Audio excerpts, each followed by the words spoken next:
Hi friends, I'm Maria Morera Johnson, author of My Badass Book of Saints, Supergirls and Halos, and Our Lady of Charity. It's such a pleasure to be speaking to you, the Military Council of Catholic Women, and all of the ladies who are either serving or are family members or are somehow connected to our men and women of the military. I pray for you daily. My own history with the organization goes all the way back maybe 35 years ago when I was a military wife myself, and my husband was stationed in Germany, and so I had the pleasure of accompanying him on a tour in Bamberg, Germany, when it was West Germany. And it was such a beautiful experience to see that there was a vibrant Catholic community in the area, and of course in Bavaria, so many beautiful things to do and so many saints to explore from the area. One of my favorite stories to tell about our stay in Bamberg was the adventure that I had once my husband went into the field for about 6 weeks for some very long exercises. And I found myself alone at home with a car and a sense of adventure that just couldn't stop me. And so I went around town to make myself familiar with Bamberg. And of course, one of the things that I did was head out to the cathedral. So I went to the cathedral, and the first thing that I encountered was this beautiful statue that was called the Dome Rider, and it was a chevalier. It was a knight that was sitting on a horse, and I thought, man, that statue looks really familiar to me.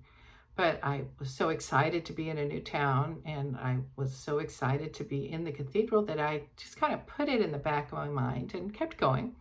And so I entered into the church and started on the left side and was walking down looking at the Stations of the Cross and just admiring the ancient, this was about 1,000-year-old cathedral or older. And I was just enjoying the art and the architecture when I encountered a triptych. You know what those are? I think there's one on the back of there's one over here, over my shoulder. It's one of those little foldable wooden altars, if you will. And I had a vision of such a beautiful one there. And again, in the back of my mind, it was kind of telling me that I was familiar with this beautiful wooden piece. But I continued on my way, walking around the church, exploring all of the beautiful things. And when I went to the back of the church, as I had gone all the way around, there was a tomb, a double tomb of a king and queen that had been, I guess, Holy Roman emperors is what I was imagining. My German was very, very weak at the time, and I could barely make out that one of the names on this tomb was King Henry or Heinrich, as I was reading in German. So I admired it for a while, and then I walked around to the other side, and I noticed that the name was very odd, and that it kind of rang from maybe my youth, some name from my early days of reading about the saints, and it was Queen Kunigunde.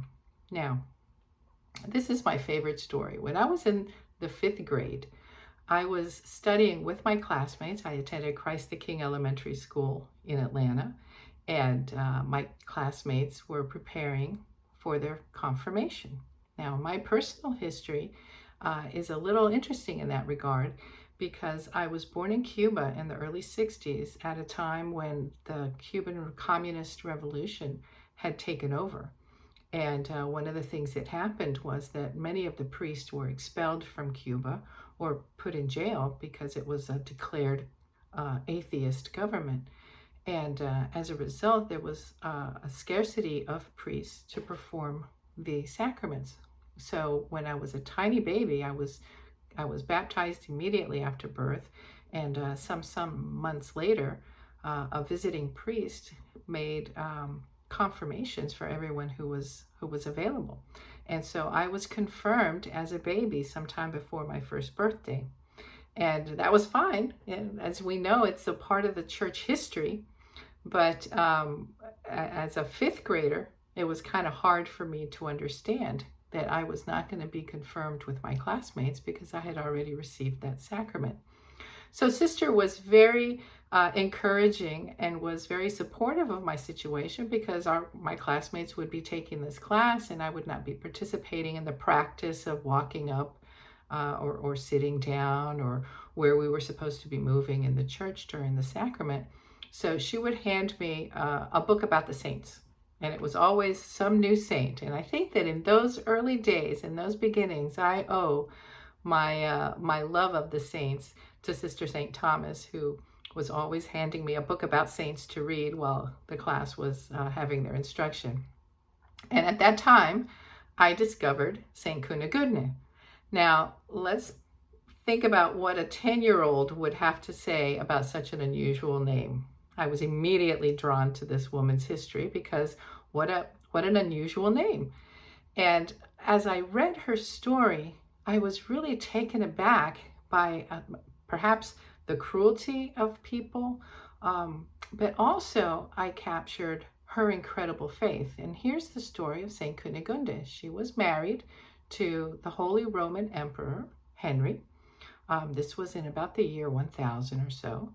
And Henry was building Catholic churches and reigning as the Holy Roman Emperor. And of course, Kunigunde, as his wife, was also as his side as the queen. And so she was a wonderful woman, dedicated to Henry, but also dedicated to the poor, and dedicated to the arts, and dedicated to the church. So she was a patroness of everything cultural that was happening in the area. And as it happened, they lived in Bamberg, this town that I had discovered later in my 20s, some almost 15 years after first reading about St. Kunigunde. And the reason that her story stuck out to me so strongly is that her actions for the poor and for the community were sometimes seen quite suspiciously. And she was accused of treason because the accusation was actually adultery. She was accused of being unfaithful to the king, which was not just dangerous from a moral standpoint, but also from a political standpoint. And so she was going to be executed. And she swore up and down that she was faithful both to the king and to the country. As was common in those days, what she proposed was that she be given some kind of dangerous feat to perform in order to prove her innocence. And so Kunigunde was called upon to walk across plowshares, plows, the metal plows that had been sitting in coals. So of course the first step would have seared her feet onto these plows. And Kunigunde walked across these plows unscathed. And it was, number one, celebrated by the people that she was in fact miraculously saved from this torture and thus telling the truth.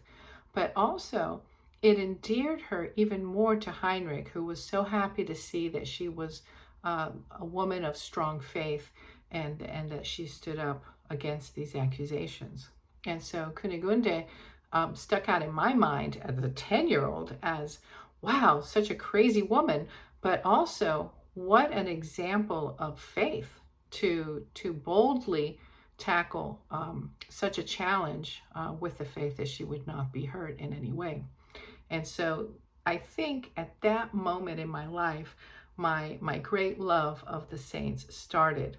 And I tell you honestly, I probably put her out of my mind for the next decade or more. But as a young woman, when I encountered St. Kunigunde again, it really opened my eyes to the fullness of her story and what a great faith she had in the Lord, that he would keep her safe. And so when I was asked to address you today on the saints and embracing the saints, I thought, wow, that is an encouraging topic, a beautiful topic, especially for today's world. Some of us are really challenged, I think, to be living in the world, but not be of it. And that can present some difficulties for us, but we can find great encouragement in the saints who have experienced so many trials in their own lives. One of the reasons that I like to look to the saints for encouragement and for models to emulate is that there is really nothing new under the sun. There is nothing happening in today's world that has not been experienced in some way, shape, or form in another era. And who better to turn to than the saints to find examples of holiness and of the virtues. And so when I was asked to address you today on the saints and embracing the saints, I thought, wow, that is an encouraging topic, a beautiful topic, especially for today's world. Some of us are really challenged, I think, to be living in the world, but not be of it. And that can present some difficulties for us, but we can find great encouragement in the saints who have experienced so many trials in their own lives. One of the reasons that I like to look to the saints for encouragement and for models to emulate is that there is really nothing new under the sun. There is nothing happening in today's world that has not been experienced in some way, shape, or form in another era. And who better to turn to than the saints to find examples of holiness and of the virtues. I often write about the saints because I like to pinpoint some of the virtues that they have that can be applicable to us today. Now, in my Badass Book of Saints, I enjoyed looking for extraordinary women who were modern women, women that I knew existed in at least a modern era, at least within the last 100 years or so, that I could say, oh, this is a woman who understands the times in which we live, and let me see what I can learn from her. Ever since rediscovering St. Kunigunde as a young adult, I started to read a little bit more in depth on the saints as the years went by. But it was really much later, after I had raised my children, that I was able to sit down and think about what I was going to do now with my life, that I returned to my early dreams of becoming a writer. And one of the very first things that I wrote about was the saints. And so when I encountered one very interesting woman, Sister Blandina Segale, who it was a sister of charity that had come from Cincinnati to Colorado during those days of the Wild West, where a lot of religious and priests were called to go to western points where the states were starting to develop and contribute in building hospitals and providing schools for the children. And so Sister Blandina was called out to Colorado to work on this mission that she had been given. And she encountered Billy the King in a situation where he was coming to get vengeance on someone who had killed one of his men. And Sister Blandina interceded on behalf of the man, and Billy the Kid stood down and was, I think, moved by the strength of this woman who told him no, that what he was doing was wrong, and so he left her alone. And some time later, Billy the Kid was leading his posse in a train robbery, and when he entered one of the cars for the robbery, he encountered again Sister Blandina, who told him, no, you're not going to steal from us today. And I think again he was taken aback and called off the robbery and went away, and the train was saved. And then she encountered him a third time, this time in a jail cell. She had gone to visit a man who was going to be executed, and she ran into Billy the Kid there, and they exchanged some words. And the gist of their conversation was basically that Billy the Kid recognized his own sinful life. And I mean, we don't know what really transpired there or what kind of change of heart he may have had. But I like to think that this woman who had been such an influence on him in two other events may have been able to reach him at the end of his own life for for the sake of his soul. And so she's a remarkable woman. And that story and my posting about her and telling her story to other people in my social media, it really inspired the writing of my first book, My Badass Book of Saints. And what I did with Sister Blantina's story is that I looked to other saints who had those same attributes, and I discovered, or I should say rediscovered, Saint Teresa of Avila, who I think is a saint for me in my midlife, because she had been somewhat tepid in her faith right up until about her midlife, up until about her 50s. And at that point in her life, she really started to do the real work, perhaps, that the Lord had set out for her to do. And what Saint Teresa did was reform the Carmelite order. And I mean, I hope you read more about Saint Teresa, because I'm just giving you a little nugget about her. But essentially, she wanted to return to the actual tenets of their rule. And she reformed something like 17 convents across Spain and a little bit of Portugal in the 1500s. And she did this after the age of 50. And so I thought to myself, wow, now this is a saint that I can embrace in my midlife. And what can I do now, seeing her inspiration? So that's one of the beautiful things that I find in the lives of saints, is that there's so many thousands and thousands and thousands of stories out there that it's easy for us to find because of Google today, because of doing an internet search, finding those qualities in a saint that we need to learn about or that we like to associate with, and read about the saints for inspiration there. Another saint that has really fascinated me, because I'm also a teacher, is Saint Mary McKillop. She's an Australian saint, and she lived in about the mid-1800s from Victoria in Australia.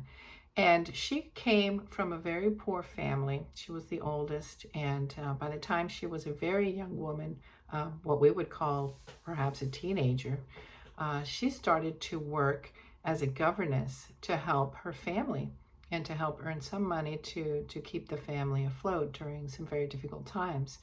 And in the process of working and helping to provide for her family, she discovered in herself the drive to be successful, but not just that, the drive to help others get out of poverty.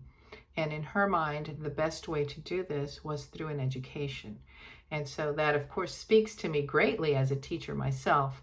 And so as I read about St. Mary McKillop, what I found was a kindred spirit, in that through education, and by education, I don't mean just learning about the great books or learning advanced math and science, but rather learning also how to live a practical life. And so a lot of her points of education were also teaching very important things such as work ethic and persistence and perseverance.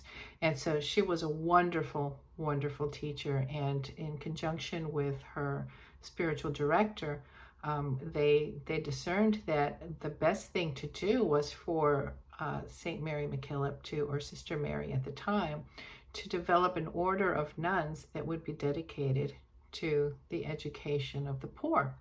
And so Mary, of course, immediately went to work in this area. And by the time she had died, there were over 600 nuns that had joined this order of Josephite nuns in Australia, dedicated to education. But there was something a little sassy about her too. You know, I was drawn to Saint Blantina because she was so bold. And Mary McKillop too had a little streak of boldness in her. There's a story that she butted heads a little bit with her bishop, who wanted the nuns to move into a conventional convent. And Sister Mary did not want to do that, because she felt that the best way to serve the people in the communities was to live among them and not in a convent. And it led to a little bit of a conflict where the bishop excommunicated her. And she accepted that very sadly, waiting until there was an opportunity for some kind of reconciliation between the two of them. And luckily it did happen.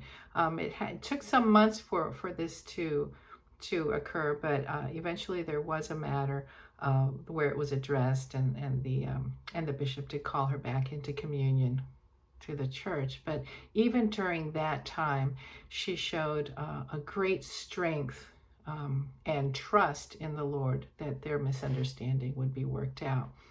So her story is an amazing story of courage, and I think a little bit of courage under fire, because it was a terrible situation to be so publicly humiliated and excommunicated. And so I took a lot from her in her struggle, but also in her trust in the Lord that all would be well in the end. So these are just a couple of the saints that I have admired in my life and have turned to for examples of holiness and of the virtues of fortitude and that strength that we need to be able to persevere and to trust in the Lord.